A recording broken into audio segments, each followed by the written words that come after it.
to thank all the organizers of the TMS-Cushman Forum Seminar for the invitation and for the opportunity that they gave me to present today my work on the FORCIS project. I am working with Thibaut de Garidel from CEREG and Ralph Schiebel from the Max Planck Institute for Chemistry on the FORCIS project, which is funded by the French Foundation for Biodiversity Research since 2020. And this project is also involving many researchers. There are 16 from different countries. Some of them may be in the chat. I don't know, Julie Méan, Christian Brummer, and many other nice people. Together, we built the FORCIS database that gathers all the historical to modern data on the biodiversity and distribution of planktonic foraminifera in the global ocean. But before I start showing you the main obtained results from this project, I would like to give you a short introduction and about the general background and the objectives of this work. So global warming presents nowadays a major issue that threatens the planet and its ecosystem. And this is due to the increase of the CO2 emissions since the Industrial Revolution and the beginning of the use of fossil fuels. The CO2 has increased rapidly, and the actual level is the highest value recorded today. The carbon dioxide concentration has increased by 88 ppm since the pre-industrial period, and according to the different scenarios reported in the IPCC report, this concentration tend to rise within the next year, still reaching values between 450 and 936 ppm. So the increase of the atmospheric CO2 concentration will lead to the increase of the sea surface temperature, the decrease of the pH, dioxygen, and marine productivity. Thus, ocean role in absorbing anthropogenic CO2 will gradually diminish into the future, and the subsequent chemistry changes in the ocean will accelerate. So ocean acidification combined with the warming projected for this century are expected to impact the growth and the distribution of the marine calcifying organisms such as the foraminifera. Most of the planktonic foraminifera species live in the surface to the thermocline layer in the open ocean. They are mainly omnivorous, but some are more herbivorous than the others or carnivorous. At the global scale, the relative abundance of spinous species is high in the oligotrophic central water masses, in subtropical gyres where copepod and other zooplankton predominate. In contrast, non-spinous species are more abundant in eutrophic waters with higher phytoplankton production, such as the upwelling region. Planktonic foraminifera are subject to a multitude of stressors, including anthropogenic effects over the last decades, and those changes have affected sensibly both their biodiversity and distribution at the community level. A study on the past and the future decline of tropical pelagic biodiversity modeling showed that the latitudinal diversity gradient simulation is in the last glacial maximum was unimodal, whereas it was bimodal in the pre-industrial period, with a distinct tropical diversity depression that may be environmentally driven extirpation or immigration. During warming, any diversity loss at the higher latitude are compensated by the poleward movement of species from lower latitude. However, in the tropics, such compensation due to species range shift is not possible, resulting in a tropical diversity decline, as you can see here. Several studies published recently were showing a past and future restructuring of the marine assemblages through time. For example, Anstrak et al. Showed a transformation of planktonic foraminifera assemblages composition in the North Atlantic since the last ice age. They showed that the planktonic foraminifera assemblages shift immediately when the temperature began to rise at the end of the last ice age and continued to change until approximately 5,000 years ago. The modeling work also of Isabel Fenton et al. Estimated that the low latitude assemblages of species today are more evenly distributed vertically within the water column across the mixed layer thermocline and subthermocline than the assemblages at the higher latitude. And also the work of Fabio Benedetti et al. They found an overall increase in planktonic species richness driven by ocean warming and poleward shift of the species distribution at a median speed of 35 kilometers per decade. However, none of these studies, they were assessing the response of modern planktonic foraminifera assemblages under global warming based on real data from the water column. Thus, a better knowledge of the role of the multiple stressors on the dynamic of planktonic communities today is required to answer the following research questions, which are: how many foraminifera are there in terms of biodiversity and abundance? Does and how their abundance change in time and space? And what is the response of planktonic foraminifera to climatic stressors?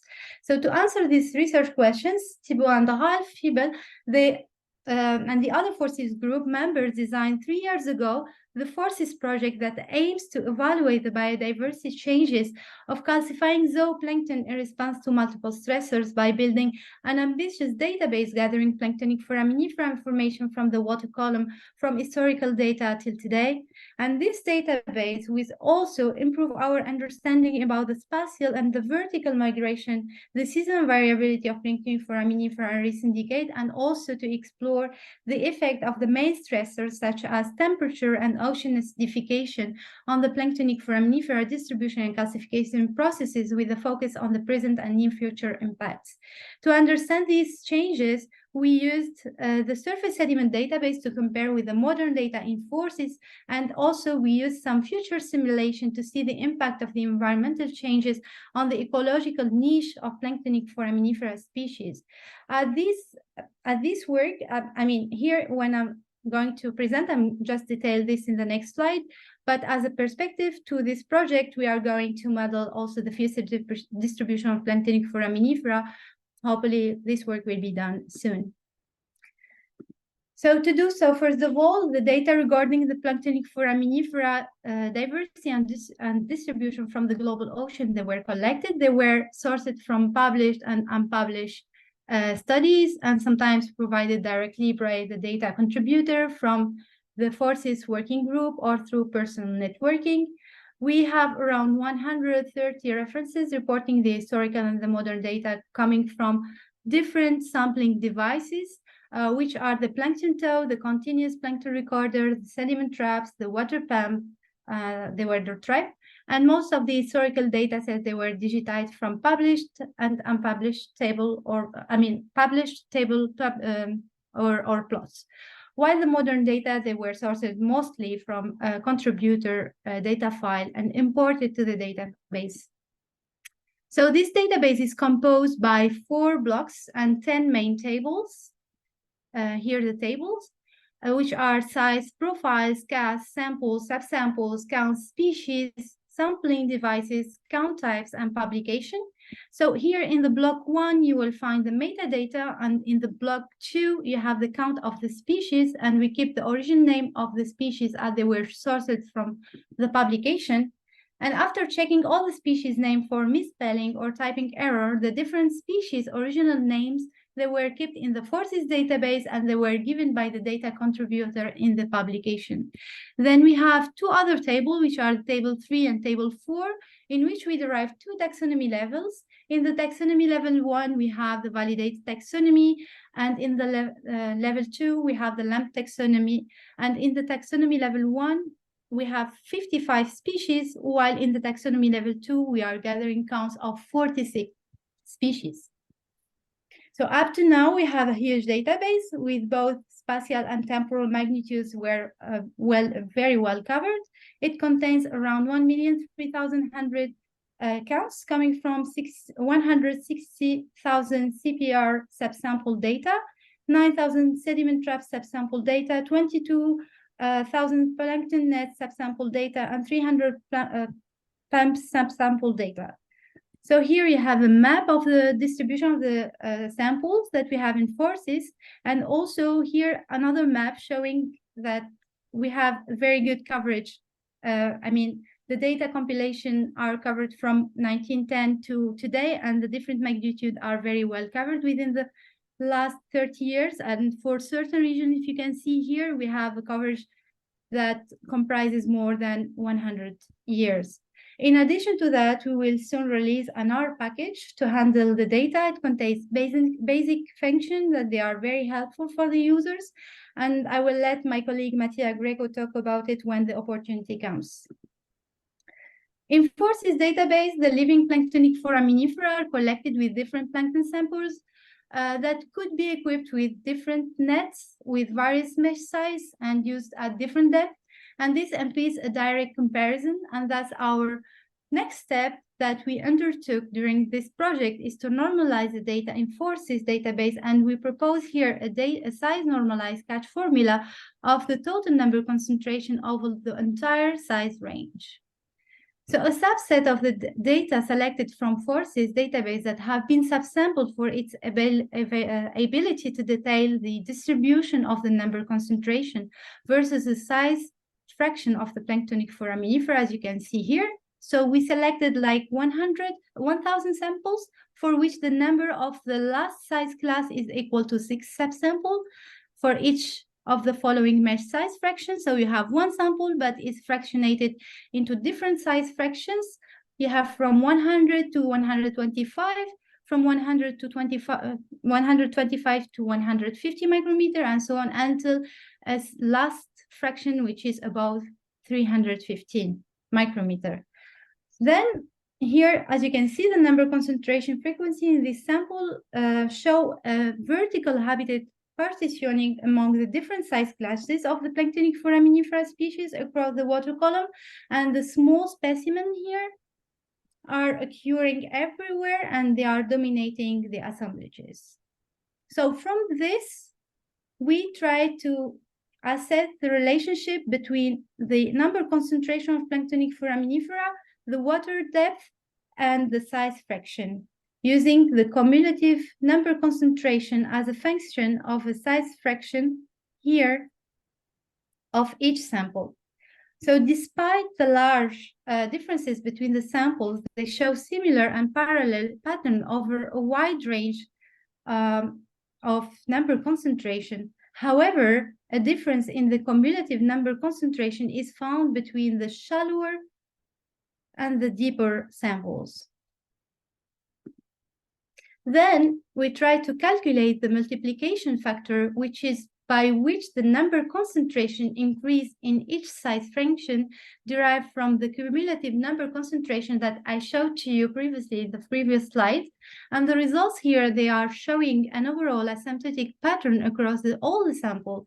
The latter is similar to Michaelis-Menten curve with a constant. Here is a simplified Michaelis-Menten curve with a constant S-half and F-max calculated for each depth interval. So here you have the asymptotic curve that starts from 1 to F-max. And this is the equation of Michaelis-Menten. To adapt it, because Michaelis-Menten should start from 0, we try to modify this formula to make it adapted to what we need to reconstruct, and we to transform this equation. And then this equation allows us to calculate the multiplication factor here, and then to calculate the number concentration, we use this formula. If you have like a concentration here, like a size fraction, and you want to normalize your data, let's say from 150 to infinity, we can use this formula to just reconstruct that fraction to your normalized size fraction till infinity. Then you can have your full data set normalized. So we tested whether our formula is valid or not. The regression 9 obtained from the measured after applying our formula to the number concentration versus the predicted total number concentration and the total of the total specimen, and it at each depth interval proposed by the FORCIS size correction scheme, and are hence giving a slope equal to unity for the global fit 1 by 1 for all the depth range. So the FORCIS number concentration size correction scheme present a reliable way to estimate the number concentration of planktonic foraminifera larger than 100 micrometer for different water depths range. This correction methodology could be also applied on other zooplankton analyzed for different size classes and collected using different mesh size and sampling devices. We also tested our formula on independent data sets, and we got promising results, and hopefully more results on this work will come out on a paper submitted recently to Limnology and Oceanography Methods journal. So after we standardize the number concentration at 100 micrometer, now it's time to analyze the data and to answer our research questions. So in order to better understand the total number abundance change through time, the number concentration of the major species of the planktonic foraminifera in the North Atlantic and the Arctic Ocean is calculated for each decade. Here you have the decades. And per latitude band, you have from 0 to 30 degree north, from 30 to 50 degree north, and from 50 to 90 degree north. And the results show that the number concentration of all the species, mostly of the planktonic foraminifera, is decreasing significantly and gradually through time for especially the subtropical species in the mid-latitudes such as G. menardiae and deutetrae and T. saculifer. In addition to that, the mid-latitude became more diverse with the presence of tropical and subtropical species. However, at the high latitude, the number concentration of the polar species and pachyderma is slightly decreasing without being significant from 1980 to 2020. As we observe this decline in planktonic foraminifera abundance, it is naturally leads us to investigate how the species richness change within this ecosystem. That's why we try to assess the species diversity in FORCIS, and the results here show that the species richness in each profile range between 1 to 30 species per region in the global ocean, with the highest diversity is observed in the mid-latitude, especially in the North Atlantic Ocean. Also, the latitudinal diversity gradient here in yellow and also in red, they are the latitudinal diversity gradient for the FORCIS data is bimodal with a high peak is observed in the mid-latitude and the lower diversity at the low and the very high latitudes. When comparing the species diversity of FORCIS to that in the FORSENSE database on the surface seafloor sediments presented here by the gray line and the gray dots, using the same taxonomy level, the latitudinal diversity gradient patterns show some differences. So here you have the diversity in FORCIS is getting higher from the mid to high latitude compared to the FORSENSE database. The high species richness in the high latitude encountered in FORCIS could be due to species poleward migration, and this behavior was also observed for many marine plankton species, including one species of coccoliths, Emiliania axley, that increasingly expanding its range into the polar ocean. Also, this shift is consistent with long-term changes in biological assemblages, including zooplankton species, as highlighted in several modeling studies. So here the question is, which species has migrated to the North Atlantic and the Arctic Ocean? To answer this question, we tried to make some analysis to see the changes in the spatial distribution of planktonic foraminifera in the North Atlantic and the Arctic Ocean before and after 2000, and the results show that there is a northward migration of most of the species such as G. inflata, G. rubescens, deutetrae, and G. menardiae, with 10% of displacement to the high latitude. Other tropical species like G. scitula, T. saculifer, G. ruber, and also they are also presenting a northward migration between 4 to 10 degree of displacement. However, some species like G. ruber and G. conglobatus are moving southward.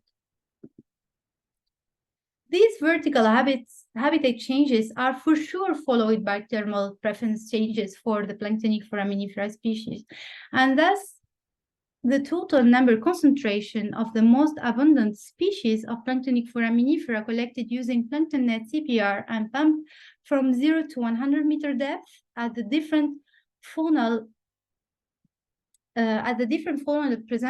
provinces was plotted versus each 1 degree Celsius in situ temperature and were assessed through time before 1993, between 1993 and 2000 and after 2000.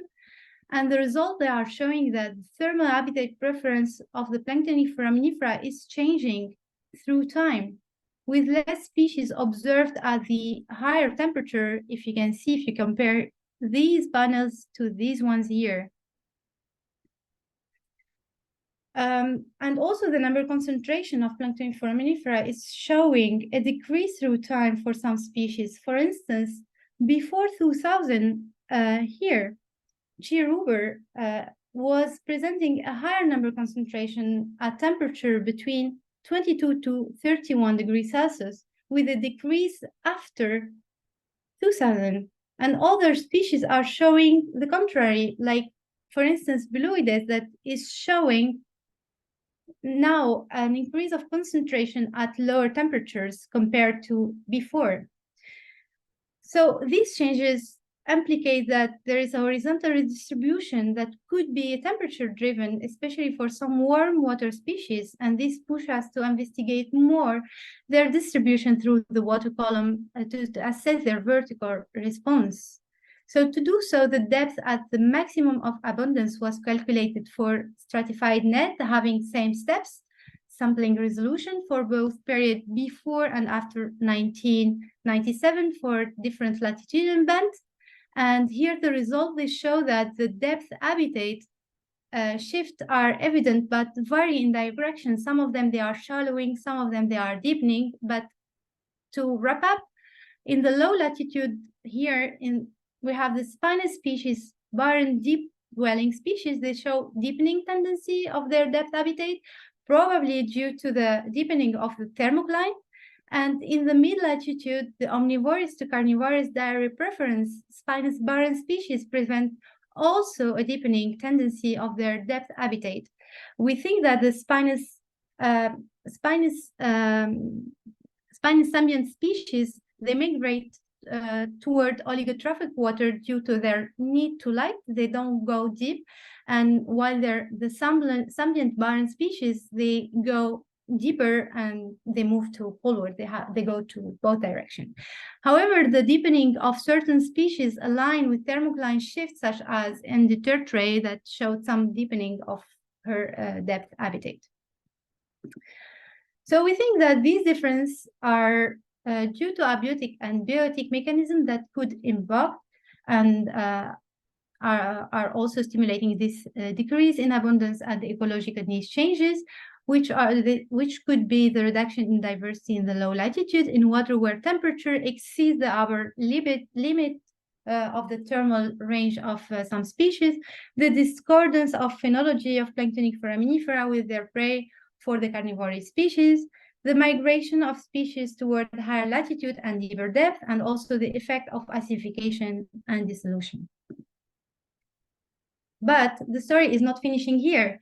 So to assess the future evolution of the environmental condition in the different latitudes of the North Atlantic and the Arctic Ocean, where the different planktonic foraminifera habitats, they change their ecological niche, we use temperature and the saturation state of seawater with respect to the calcite, and we did some future simulation to determine their variability in 2050 and 2100 according to the middle of the road realistic scenario SSP2 4.5 as predicted by Earth system model.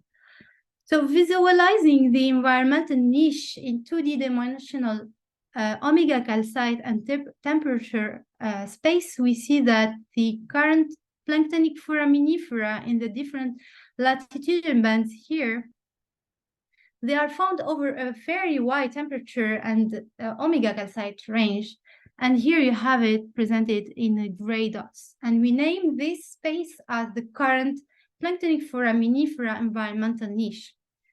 And here the result, they are showing that in the North Atlantic low latitude in 2050, the purple dots under a middle of the road scenario, most of location of where the G. ruber, for instance, and T-Saculifer, they have been observed a bit outside the current planktonic foraminifera environmental niche. If you see here, they are not superposed with the gray dots. And in that case, a population decline would be expected probably in the future and not and they will never be replaced. However, in the mid and the high latitude, in these two figures, the planktonic foraminifera occupy a colder and less acidified, here if you can see, less acidified niche, so that even in 2100, warming and acidification do not bring those environments outside of the current planktonic foraminifera niches, and thus in the mid to the high latitude, existing planktonic foraminifera may be replaced by other planktonic foraminifera species adapted to warming and more acidified environment, as it is already observed through poleward migration. Also, another thing that some species now, they are migrating to the high latitude where the omega calcite, as you can see here, are predicted to decrease to values where the foraminifera could not probably precipitate their shells. So our studies show for the first time that planktonic foraminifera are able to respond quickly to the environmental changes, mostly through migration and abundance decline. Even though high latitude oceans are warming and acidifying much faster than elsewhere, it is in the low latitude ocean that planktonic foraminifera as a whole will suffer the most, because population decline have difficulties to compensate by suitable planktonic foraminifera immigrant. So these changes will have also different impacts, especially for the paleo communities in the forums as a proxy for paleo studies, and thus they need some update for some knowledge that they used, and such as the transfer function that should be probably updated. Also, that poleward migration to area where omega calcite will decline will induce the reduction of calcification for some forums, and this will induce the appearance of some naked forams probably, and the loss of shells, which constitute a powerful archive for geochemical and paleo studies, for example. So all this will impact the carbon cycle, as about half of the calcite produced in the modern open ocean is thought to be originate from planktonic foraminifera. So to wrap up, here we present a first planktonic foraminifera database integrating historical changes and covers a wide spatial, vertical, and temporal gradient. After normalizing the number concentration of planktonic foraminifera at 100 micrometer using the FORCIS correction scheme, our results show that the planktonic foraminifera abundance decreased in almost all species over the past decades. And the analysis point toward a poleward migration of the planktonic foraminifera and the species redistribution through the water column, especially for the ambient barren species. And finally, the response of planktonic foraminifera to this factor is species specific and lead to appearance to new assemblage. However, the poleward migration of species is striking feature, since the omega calcite in higher latitude is predicted to decrease and limit the capacity of planktonic foraminifera to calcify their shells.